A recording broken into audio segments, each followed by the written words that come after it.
kedua itu perkembangan kognitif peserta didik. Sebelumnya saya perkenalkan, saya Fadlanur Aini, saya peserta PPG di UINHAS Jember.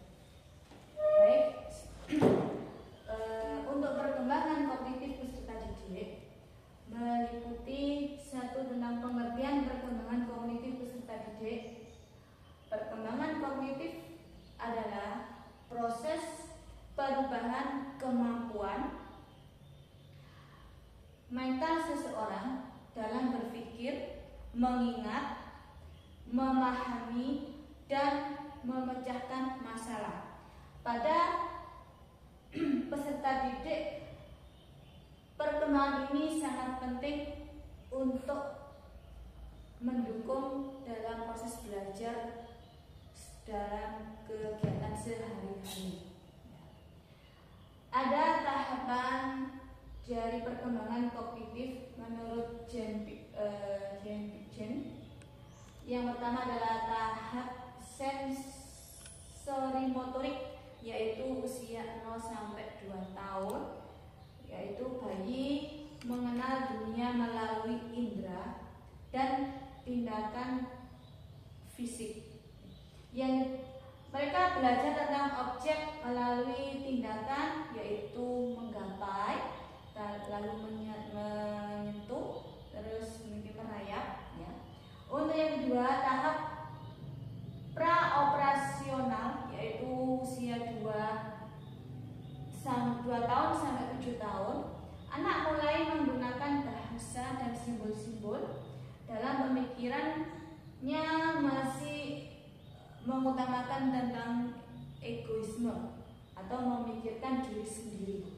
Untuk yang ketiga, tahap operasional konkret, yaitu usia 7 sampai 11 tahun. Masa performa operasional, anak sudah mampu menjelaskan tugas-tugas atau menggabungkan.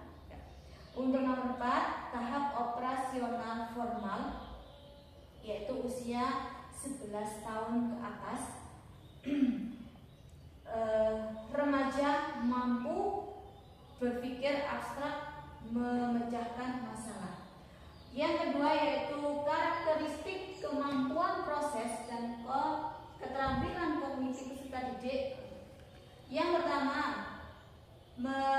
persepsi, yaitu artinya tanggapan langsung dari sesuatu atau proses seseorang mengetahui beberapa hal melalui panca indera. Yang kedua, memori atau ingatan, yaitu mengingat dan menyimpan informasi. Yang ketiga, atensi atau perhatian. Konsep multidimensional yang digunakan untuk menggambarkan problem, ciri-ciri, dan cara merespon dalam sistem kognitif. Sekarang yang berikutnya itu yang C, yaitu komponen keterampilan kognitif peserta didik. Setiap anak mengalami proses kognitif yang sama, namun kemampuannya itu berbeda-beda tergantung dari anak itu masing-masing. Kecenderungan kemampuan keterampilan kognitif peserta didik meliputi 1. Metakognitif, 2. Strategi kognitif, 3. Gaya kognitif, dan 4. Pemikiran kognitif. Yang D, faktor yang mempengaruhi perkembangan peserta didik ada 3 di sini, yaitu faktor hereditas, yang kedua faktor lingkungan, dan yang ketiga adalah faktor dari fisik. Nah, ini untuk faktor dari fisik yaitu tentang kesehatan fisik yang baik untuk meningkatkan otak berfungsi secara optimal.